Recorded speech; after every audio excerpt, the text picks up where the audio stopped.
আল্লাহ আমাদেরকে শিক্ষা দেয় ইন্নাল্লাহা ইয়া'মুরু বিল আদলি ওয়াল ইহসান। আল্লাহ আমাদেরকে ন্যায় বিচারের ব্যাপারে, ন্যায় পরায়ণতার ব্যাপারে আল্লাহ আমাদেরকে হুকুম করতেছেন, নির্দেশ দিতেছেন, এবং মানুষের প্রতি দয়া পরবশ হওয়ার জন্য, মানুষের প্রতি এক মানুষ আরেক মানুষের প্রতি আন্তরিক হওয়ার জন্য এটা আল্লাহর হুকুম। বড় করে বলে সুবহানাল্লাহ। এই জন্য হাদিস শরীফের মধ্যে পাওয়া যায় ওয়ান আব্দুল্লাহ ইবনে আবি আউফ রাদিয়াল্লাহু তাআলা قال قال رسول الله, সবাই বলেন সাল্লাল্লাহু আলাইহি ওয়াসাল্লাম। আল্লাহ পাক তার হাবিবের জবান দিয়ে বলছেন ইন্নাল্লাহা মাআল কাযী, আল্লাহ সব সময় বিচারকের পক্ষে থাকেন। এই জন্য যারা দেশের বিচারক হয়, শুধু বিচারক নয়, তারা এটা একটা ইবাদত করতেছে। এটা একটা কি? মানুষকে হক বিচার দেওয়া, এটা কি? ইবাদত। আল্লাহ পাক বলছেন যারা ন্যায় বিচারের পক্ষে থাকবে, ন্যায় বিচারক হবে, আমার আল্লাহ ঘোষণা করেন ইন্নাল্লাহা মাআল কাযী মা লাম ইয়াজুজ ফাইযা যারা বারিয়াল্লাহু মিনহু আলজামাহু শাইতান।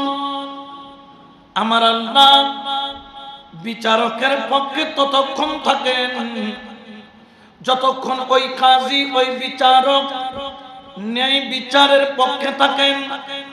কিন্তু যদি কোনো কাজী বা কোনো বিচারক ন্যায় বিচার না করে, আমার আল্লাহ বলেন আমি তার সাথে কখনোই থাকি না, আমি আল্লাহ তার থেকে দূরে চলে যাই, আর শয়তান তার সঙ্গী হয়ে যায়।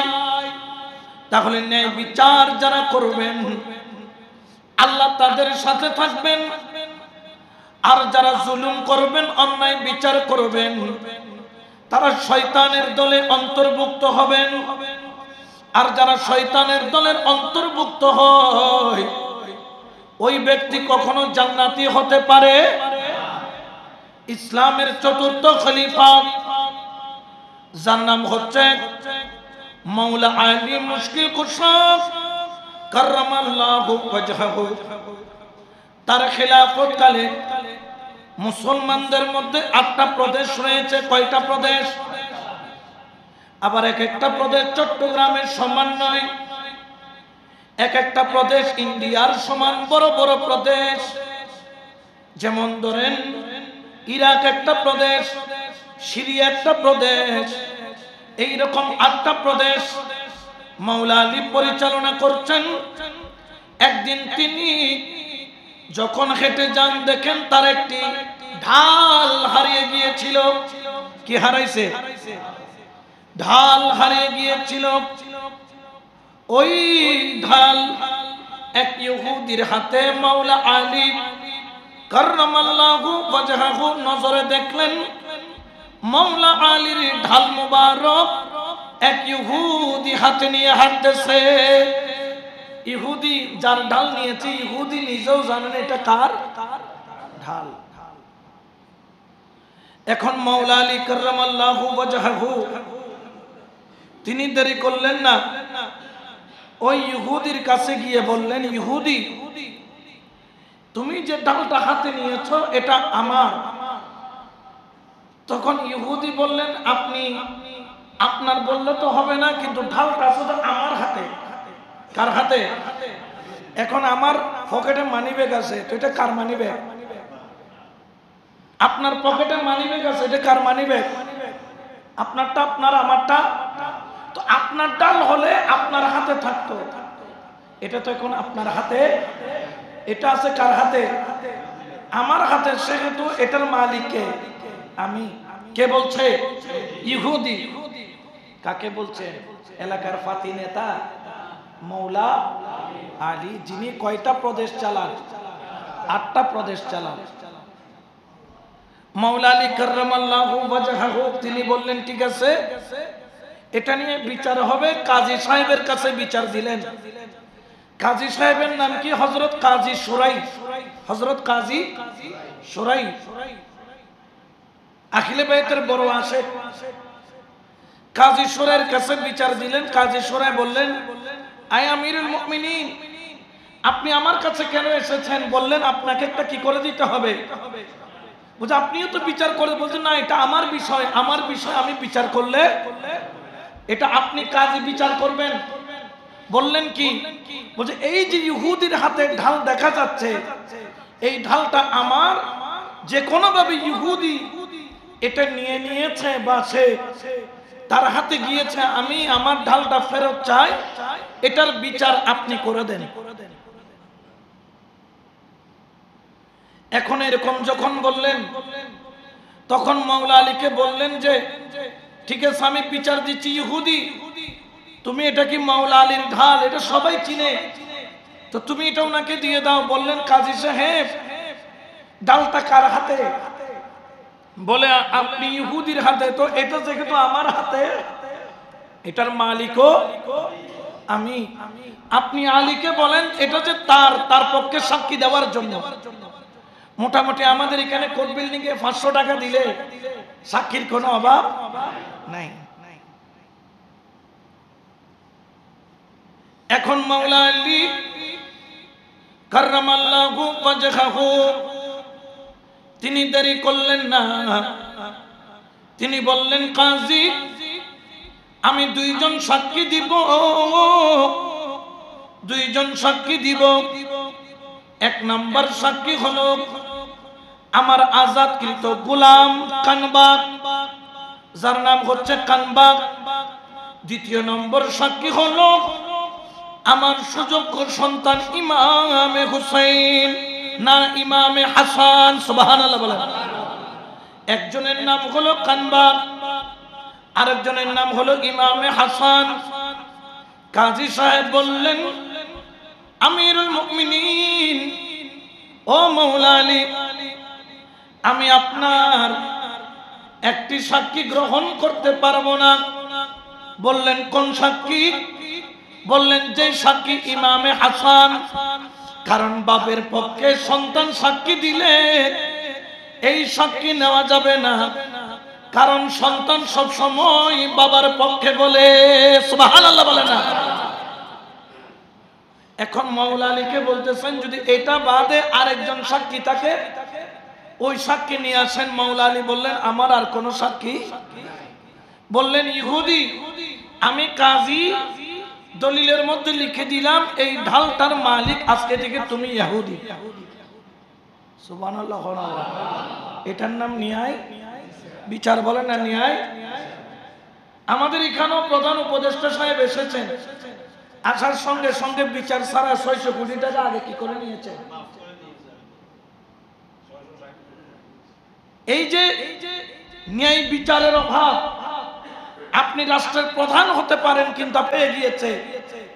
এই দেশের যদি হাজার হাজার কোটি টাকা বিগত যেই বছরগুলোতে আপনার দেশ থেকে সুইস ব্যাংকে চলে গিয়েছে 14-15 বছরে, এগুলা যদি দেশে আনা যায়, এই যে বাংলাদেশের পুরা যত রোড আছে, এগুলা মোটামুটি স্বর্ণ দিয়ে না হলো তামা দিয়ে কি করা যাবে। এমন তো আমাদের সোনার বাংলাদেশটা তামার বাংলাদেশ হয়ে গেছে, এই জন্য তামা দিয়ে বলতেছি, তামা দিয়ে রিপেয়ার করা যাবে। কিন্তু লোভ এবং ন্যায় বিচারের অভাবের কারণে এই দেশের কি হচ্ছে, অবনতি হচ্ছে। আমার মুসল্লি কিরামের মধ্যে অনেক কেউ বিচারক হতে পারে, অনেকে উকিল হতে পারে, অনেকে সমাজের নেতা হতে পারে, অনেকে এলাকার সমাজের সরদারও হতে পারে, অনেকে ইউনিয়নের বা আপনার ওয়ার্ডের সমাজ সংস্কারের জন্য নেতা হতে পারে। আমি এই ওয়াজগুলো তাদের জন্য করছি, কারণ আমাদের ভবিষ্যৎ জেনারেশন যদি পরিবর্তন না হয়, এই দেশ পরিবর্তন হওয়া সম্ভব। কারণ না হলে দেখবেন যে জেলাও সে খুদু। মাওলা আলী বিচার মেনে নিলেন। 8টি প্রদেশ যিনি চালান তার বিরুদ্ধে কলম বসিয়ে দিলেন কাজী সুরাই। কারণ কাজী যখন বিচারকের আসনে বসে, তখন তিনি কে আমিরুল মুমিনিন, কে কাফের, কে মুশরিক এটা দেখার সুযোগ নাই। তাও আবার পক্ষে দিলেন কার পক্ষে? ইহুদির। ইহুদিকে মুসলমানের বন্ধু না দুশমন? দুশমনের পক্ষে রায় দিয়েছেন সাক্ষীর জন্য। মাওলা আলী সঙ্গে সঙ্গে বিচার মেনে নিলেন, যেহেতু সাক্ষী দিতে পারে নাই, উনি বিচারকে অমান্য করার সুযোগ নেই। মাওলা আলী বিচার মেনে নিলেন। মাওলা আলী কাজী সাহেবের সাথে মুসাফা করে, ইহুদির সাথে মুসাফা করে মাওলা আলী বের হয়ে গেলেন। ইহুদি ডাক দিলেন, ও মাওলা আলী, আপনি আমিরুল মুমিনিন, 8টা প্রদেশ আপনার জবানের হুকুমে চলে, আর আপনি একটা ঢাল কাজী আপনার বিরুদ্ধে বিচার দিল, আপনি কাজীকে কিছুই বললেন না, প্রধান বিচারপতিকে কিছুই বললেন না। আমার মাওলা আলী বললেন, এটার নামই হলো ইসলাম, এটাই হলো আমার নবীর দিয়ে যাওয়া আমানত, এটার নামই হলো ইসলাম। বড় করে বলেন সুবহানাল্লাহ। আমি এটা মেনে নিয়েছি, কারণ কাজীর বিচার মেনে নেওয়াই হচ্ছে আমার কাজ। ইসলামের এত সুন্দর সুবিচারের ব্যবস্থা দেখে ইহুদির চোখ দিয়ে অটোমেটিক টপ টপ করে পানি পড়া আরম্ভ হলো। ইহুদি বলল, আজকে যদি এটা আমাদের এলাকায় হতো, তাহলে আমি যে বাদশা বা আমিরুল মুমিনিন, উনার যে ঢাল আমি নিয়েছি, এটার জন্য আমাকে আগে রামদুলাই দিত, এরপরে শুলে ছড়াইতো। চুরি কার জন্য করছি, কেন করছি, ইনভেস্টিগেশন করে আমাকে বছরকে বছর জেলের মধ্যে ভরে দিত। আলী, আমি ইসলামের এই সৌন্দর্য দেখে অবাক হয়ে গেলাম। আলী, তুমি যেও না, আমি সাক্ষী দিচ্ছি এটা আমার ঢাল নয়, হয়তোবা তুমি কোনখানে সফরের মধ্যে রাস্তার মধ্যে ফেলে দিয়েছিলে বা ঘোড়া থেকে পড়ে গিয়েছিল, আমি কুড়িয়ে পেয়েছিলাম, এই ঢালটা তোমার, তুমি নিয়ে যাও। তবে আলী রে, তার আগে আমি ইহুদিকে দয়াল নবীর দিয়ে যাওয়া কলমাটা পড়াইয়া দাও। এই ঢালটা তুমি নিয়ে যাও, তার আগে আমার কি পড়াও। আমার মাওলা আলী বললেন, আশহাদু আল্লা ইলাহা ইল্লাল্লাহু ওয়া আশহাদু আন্না মুহাম্মাদুর রাসূলুল্লাহ সাল্লাল্লাহু আলাইহি ওয়াসাল্লাম। উচ্চ আওয়াজে বলেন না সুবহানাল্লাহ। ন্যায় বিচার শুধু প্রতিষ্ঠা হলো তা নয়, এই ন্যায় বিচার এক বেধর্মীকে ধর্মের পথেও নিয়ে আসলো। এই ন্যায় বিচার বেধর্মীকে ধর্মের পথে নিয়ে আসলো। কিন্তু বর্তমান সময়ে সেই ন্যায় বিচারের বড় অভাব। বিচার শুধু কাজী সাহেব করবে তা নয়, আপনার ঘরে 2 সন্তান আছে, 2 সন্তানের প্রতি বাবার উচিত ন্যায় ইনসাফ বিচার করা। এক সন্তানকে বেশি ভালোবাসে, ওই সন্তানকে আগ্রাবাদের দোকান দিল, আর এক সন্তানকে কম ভালোবাসে, মোটামুটি ওনাকে দোকান দিল ওই যে সাতকাইনার ভিতরে, সাতকাইনার ভিতরে এটা তুমি নিবা, আর আগ্রাবাদেরটা আমার ছেলে নিবে। তাহলে এটা কি ন্যায় হলো? কারণ এটার বেচা হচ্ছে, এটার দোকানের দাম হচ্ছে 2 কোটি টাকা, আর ওই দোকানের দাম হচ্ছে মাত্র 2 লাখ টাকা। কোথায় আগরতলা আর কোথায় সৈরতলা? একজন বাবা উচিত তার সন্তানের ব্যাপারে ন্যায় বিচার করা। একজন স্বামীর উচিত তার স্ত্রীর ব্যাপারে ন্যায় বিচার করা।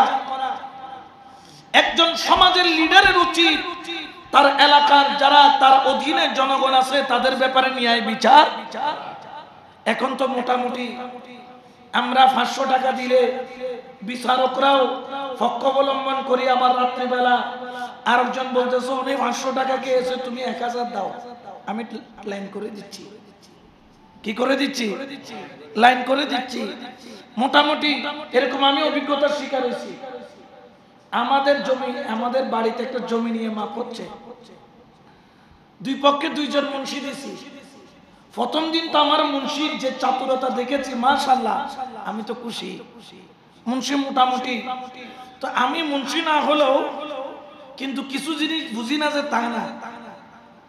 ওই একটা কথা আছে না, সিডেঙ্গে বাসত হদে দেখকে গরর বাঁধি আর দেখকে গরর বিবি, বেশ কম আসা না নাই।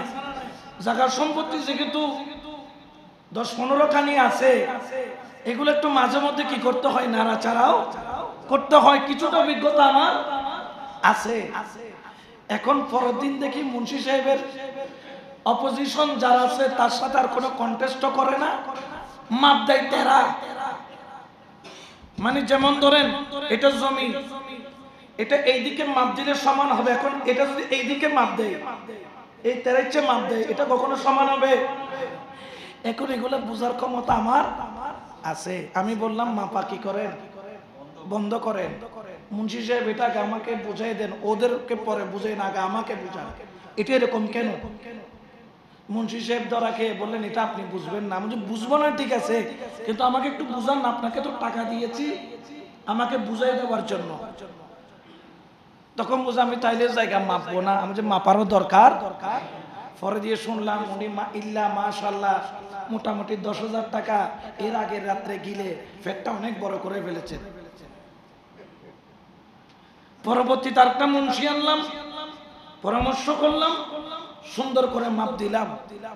তাহলে এই যে আমাদের সমাজে যারা বিচার করবেন, সমাধান দিবেন, এরা এমন অবস্থায় চলে গেছে 500 টাকা দিলে ইনার পক্ষে 1000 টাকা দিলে এরকম অনেক মুসল্লি আছে না?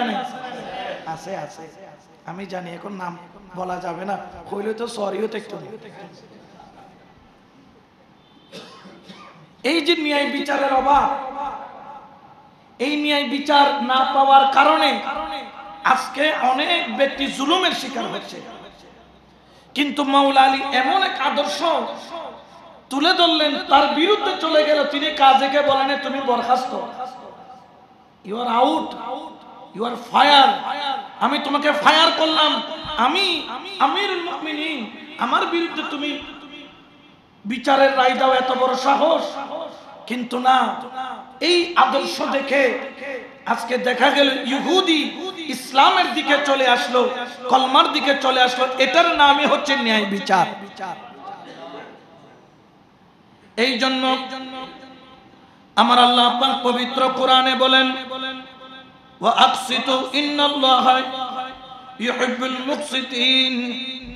আমার আল্লাহ পাক রব্বুল আলামিন বলেন, হে বিচারকগণ, তোমরা ইনসাফের সাথে বিচার করো, ফয়সালা দান করো, সুবিচার করো, কারণ আল্লাহ সুবিচারকারীকে মুহাব্বত করেন।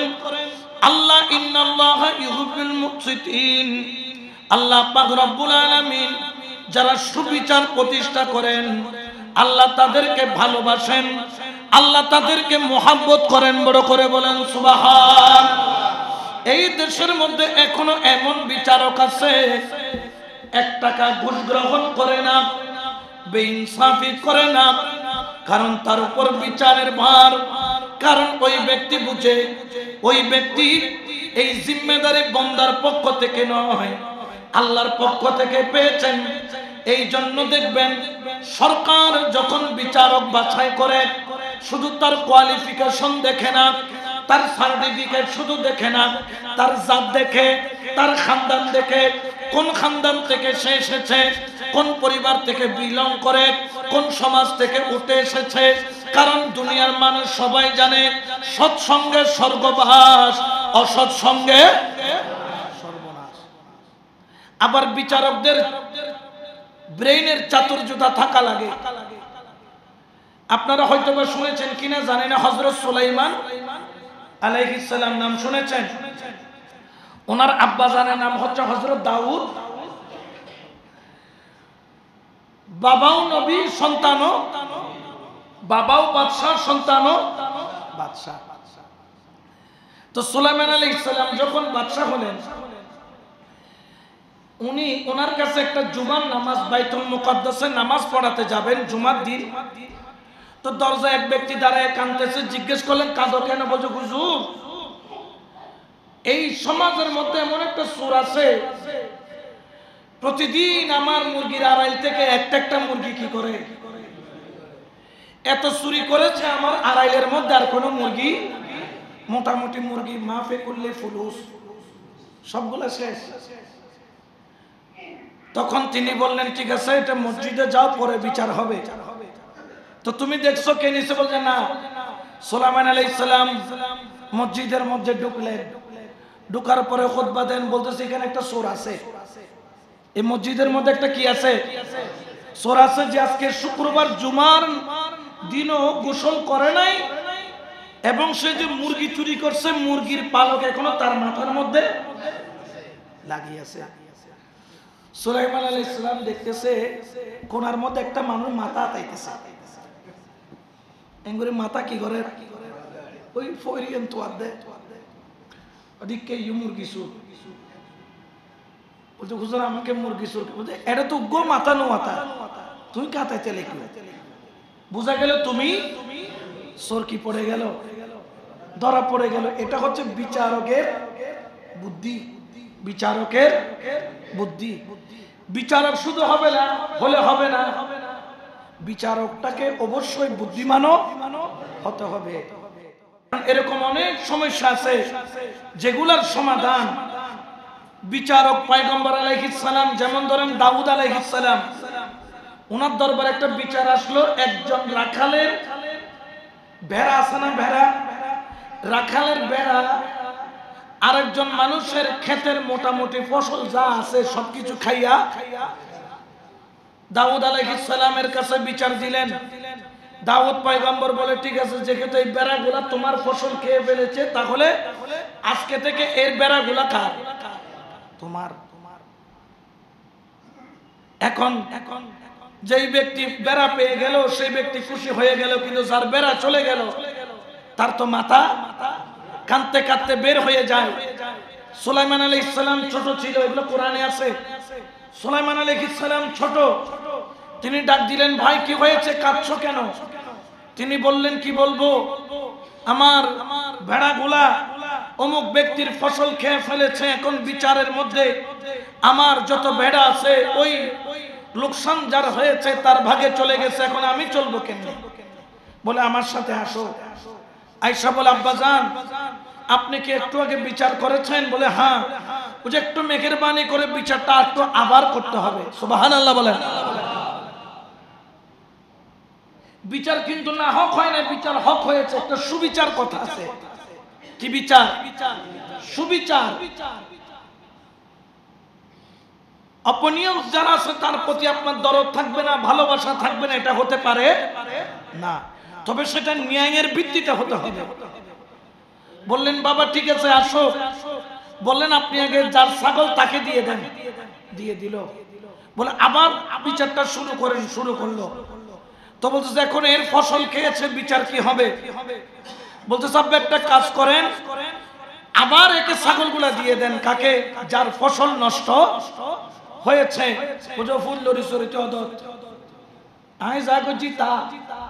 বলে আপনি দেন না। বলে ঠিক আছে, সমস্ত বেড়া তোমার। এবার জমিটি একে দিয়ে দেন। কাকে দিয়ে দেন? এবং একে সময় দেন, এই ফসল আবার সে রোপণ করবে।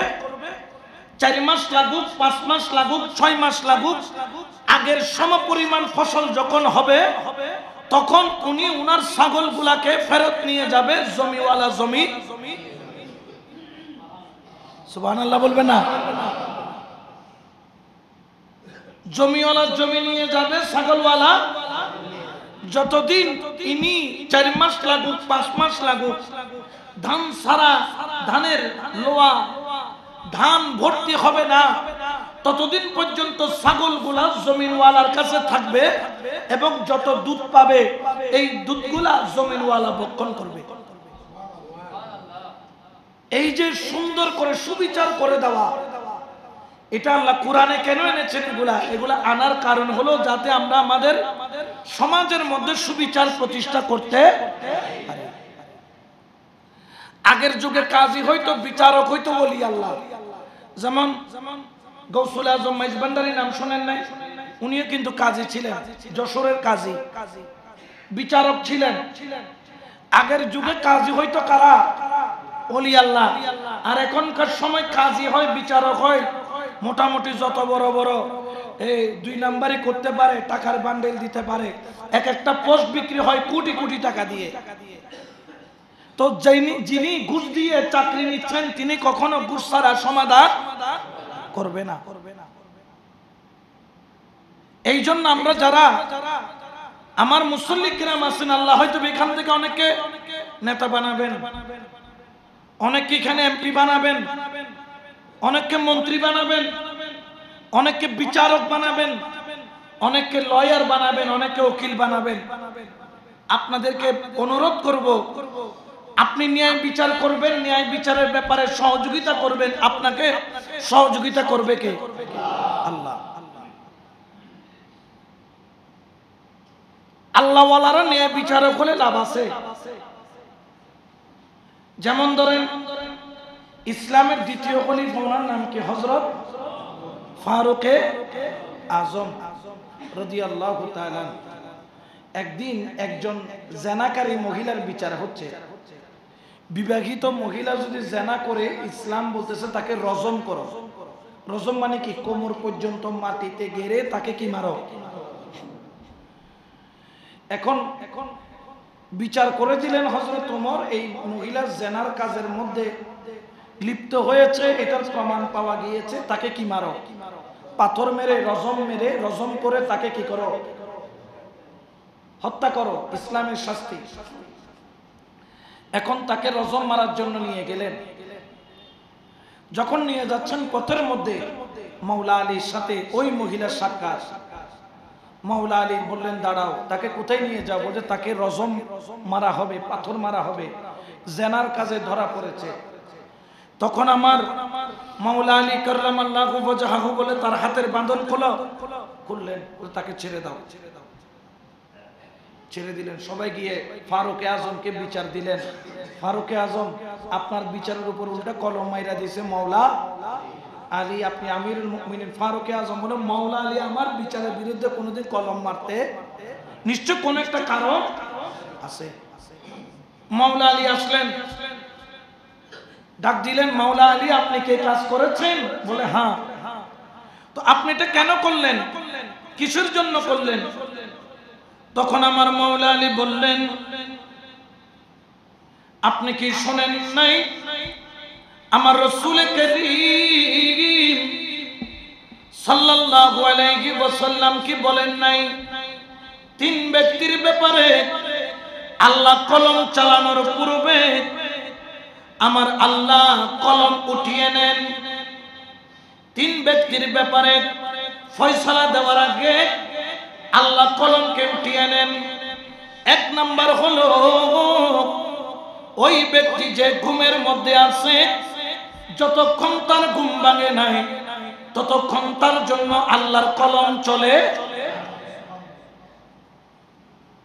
যেমন ধরেন অনেকে আমাদের এখানে আছে না, রিক্সাওয়ালা, ভ্যান গাড়িওয়ালা, লুঙ্গিটারে তুলতে তুলতে মোটামুটি রানের উপরে তুলে দাঁড়ায় থাকে, রোডের মধ্যে আছে না? আছে। আসলে ইসলামের সতর কতটুকু? নাভি থেকে হাঁটুর নিচ পর্যন্ত, সে তুলে ফেলছে হাঁটুর উপরে। তো এটা কি শরীয়ত হলো না শরীয়তের বরখেলাপ হলো? এখন তার জন্য এটা কি সওয়াব হবে না গুনাহ হবে?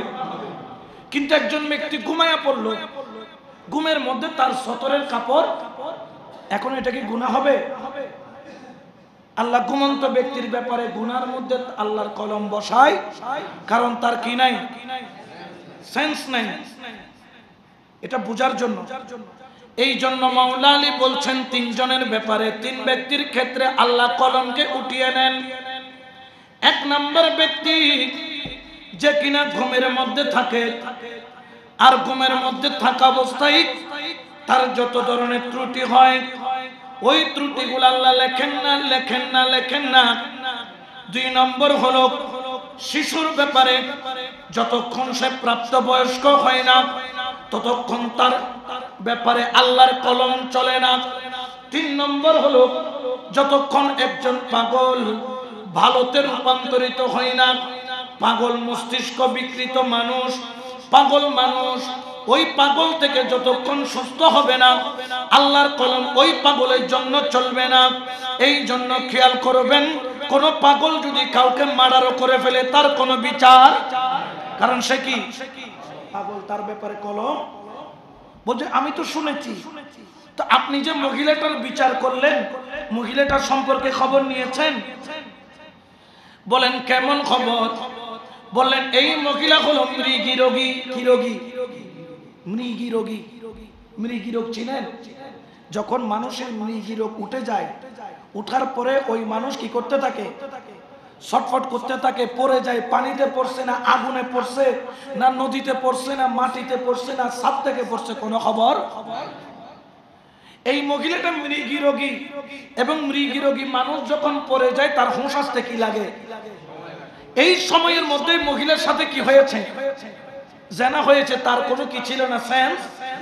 কারণ সেই জন্য সে বলতে পারে নাই তার সাথে কে জেনা করেছে। এই জন্য আপনি কখনো এই মহিলাকে রজমের শাস্তি দিতে পারেন। ফারুক আজম আসমান থেকে বললেন, বলছো মাওলা আলীকে জড়াই দিল, ও আলী, আজকে তুমি যদি না হতে, আজকে তো আমি আল্লাহর দরবারে কি হয়ে গিয়েছিলাম, বেজে গিয়েছিলাম। যদিও বা উনি বিচার করেছেন এটা হক, এটার জন্য উনি একটা সওয়াব পাবেন। যদি বিচারটা ভুল হয়, তিনি চেষ্টা করেছেন হক বিচার করার জন্য, কিন্তু দেখা গেল যে পরিবেশ পরিস্থিতির কারণে বিচারটা কি হয়ে গেল, উনার অজান্তে ভুল হয়ে গেল। তাহলে কাজী সওয়াব পাবে কয়টা? আর যদি কাজ যদি সঠিক বিচার সঠিকভাবে করে দেয় এবং বিচারটাও হক হয়ে গেল, তাহলে সওয়াব পাবেন কয়টা? এটার নাম হচ্ছে বিচার। এটার কথা বাদ দেন। ফারুক আজমের পুত্র হযরত আব্দুল্লাহ একদিন তিনি মদ নয়, এটাকে বলা হয় শরাব। শরাব বলা হয়, আমি বলি এটা কিরকম? খেজুর আছে না, খেজুরকে যদি আপনি 4 দিন 5 দিন পানির মধ্যে চুবায় রাখেন, পানিটার মধ্যে একটা হালকা নেশার কি হয়, ভাব হয়।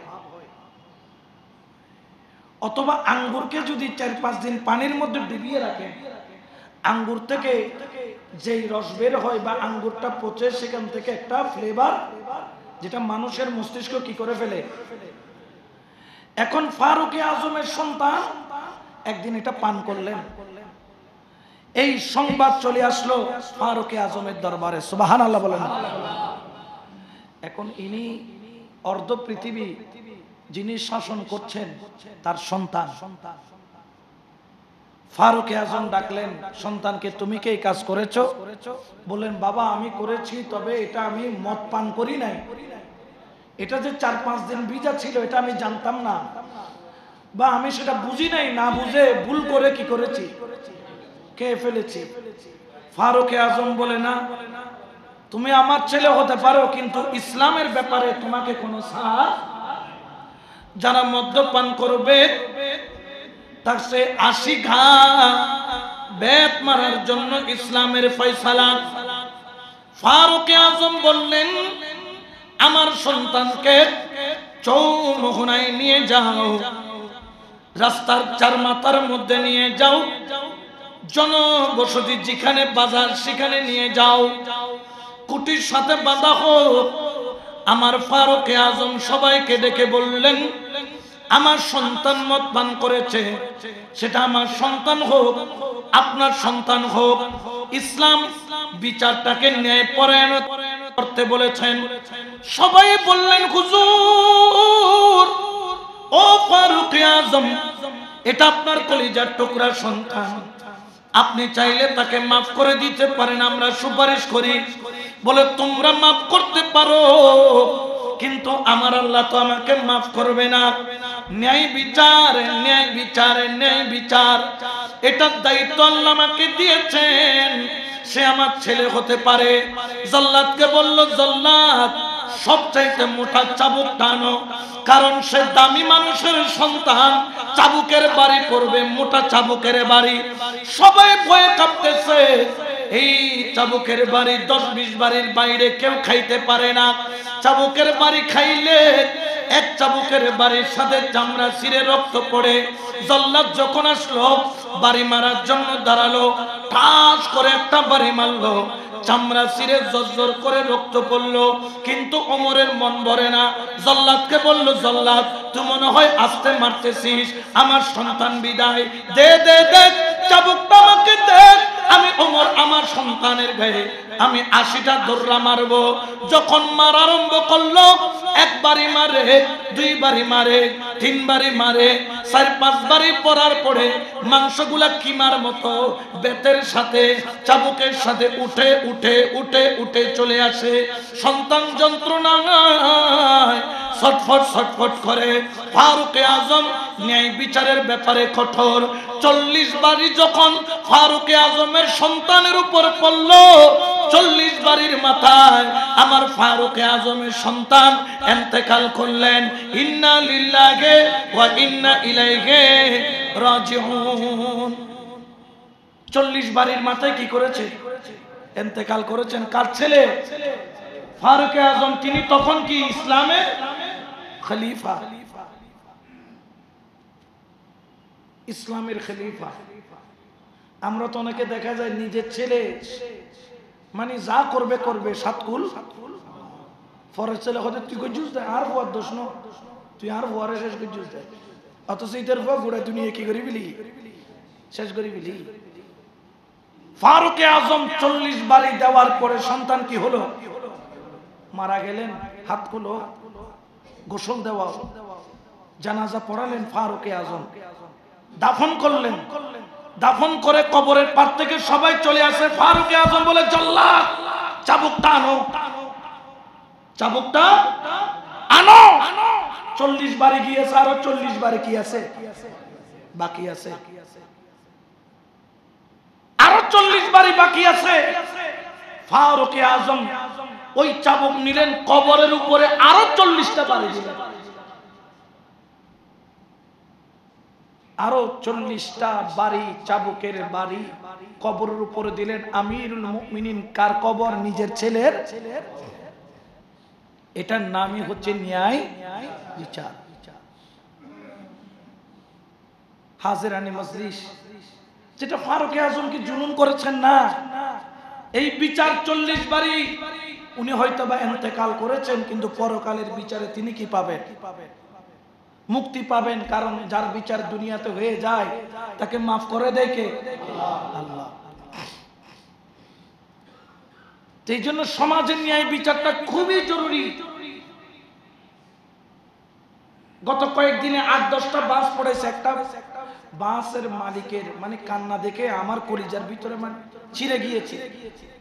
মানে এমন ভাবে কান্না করতে করতে আমার সারা জীবনের সঞ্চয় হচ্ছে এই বাস। এটা আমি নিজে ড্রাইভার, সারা জীবনের ঘর বাড়ি টাকা পয়সা আছে সবগুলা দিয়ে বাসটা আমি কি করেছি, আমি নিজে চালাই। আমার এই সবকিছু শেষ। হয়তোবা উনি ন্যায় বিচারটা পাবে না।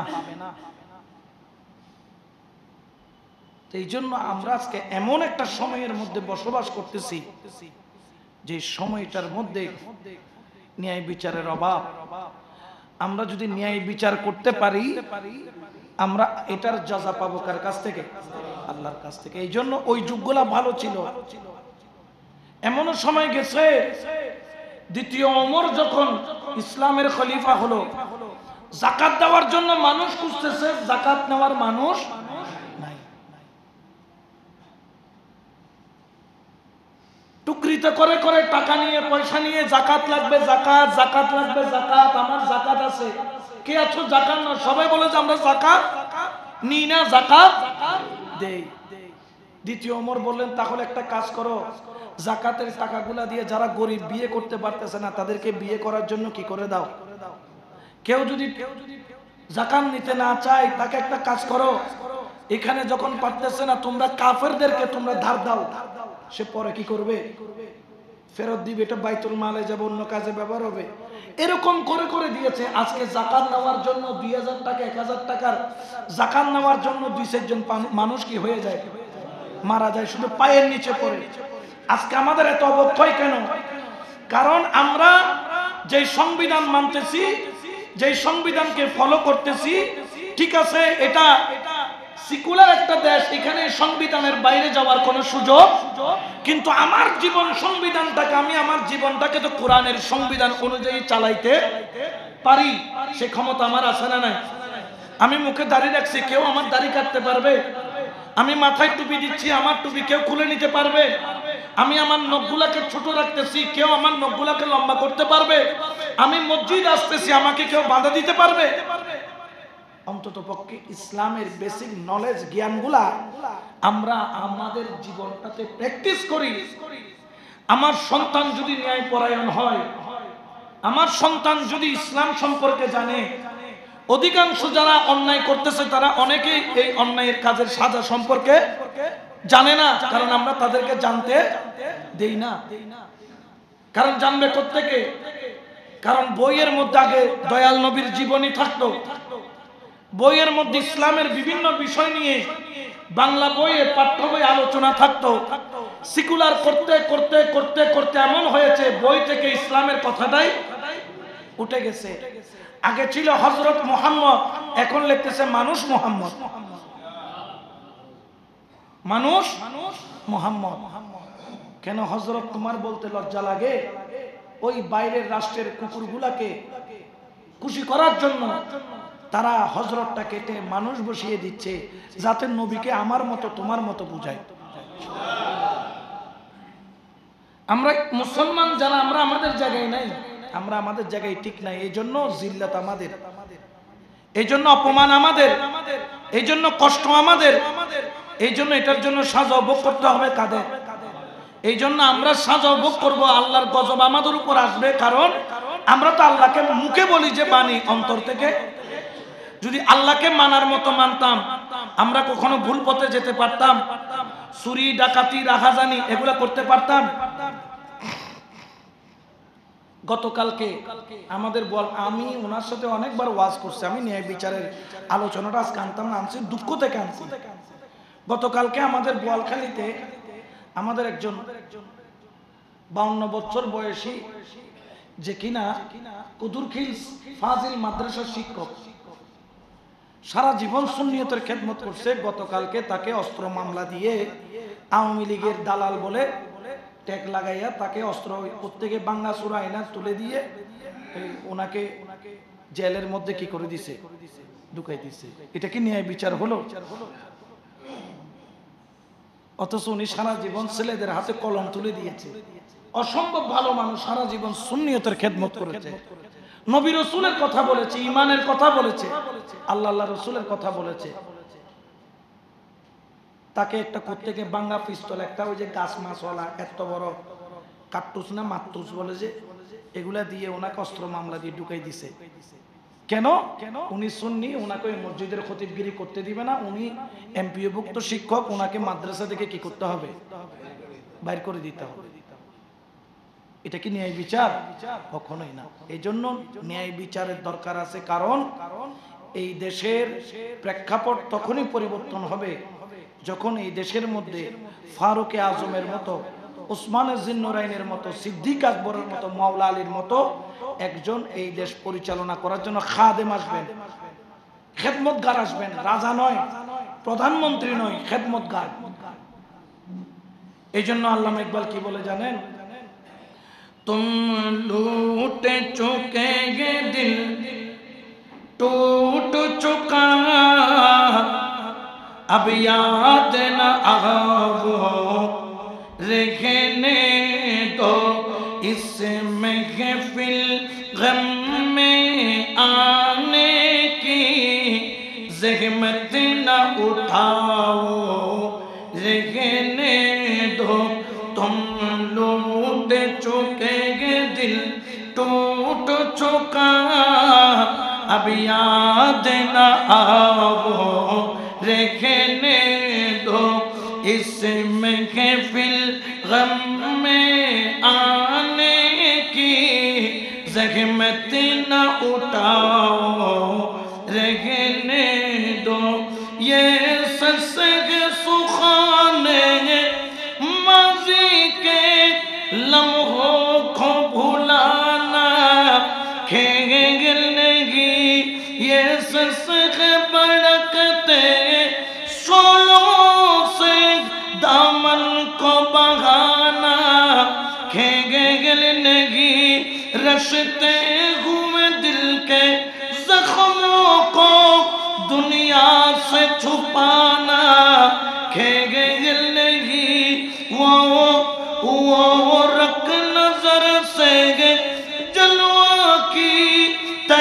तकदीर मिटाना खेगी लेकिन ये मोहब्बत के नगमे इस वक्त न गाओ रहने दो जो आग दबी है सीने में होठों पे न लाओ रहने दो तुम लूट चुके दिल टूट चुका अब याद न आओ रहने दो। तो अल्लामा इकबाल বলতেছে তোমাদেরকে এগুলা বলে তো কোনো লাভ নাই, তুমি টুটে চুকে তুমি ভেঙে গেছো। ফিলিস্তিনের পক্ষে তোমার মন কাঁদে না, কিন্তু পাকিস্তান আফগানিস্তানকে মারে, আফগানিস্তান পাকিস্তান রে মারে, দুজন কি মুসলমান বলে না, দুজন কি, কিন্তু ইসরায়েলের বিরুদ্ধে দাঁড়ানোর ক্ষমতা তাদের নাই। কাকে খুশি করার জন্য? ওই ডোনাল্ড ট্রাম্প আব্বাকে। तुम लूट चुके दिल टूट चुका, তোমরা বিক্রি হয়ে গেছো, তোমরা লুট হয়ে গেছো, দিল টুট চুকা, আমার দিলটা কি হয়ে গেছে, ভেঙে গেছে। अब याद ना आओ रहने दो। আর এগুলা বলিও না, ওমরের কথা আমাদেরকে বলতেছে।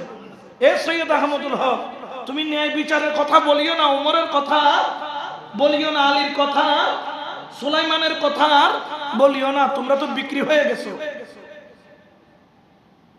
তোমরা হক কথা বলতে কি পাও? ভয় পাও। তোমরা ন্যায় কথা বলতে ভয় পাও।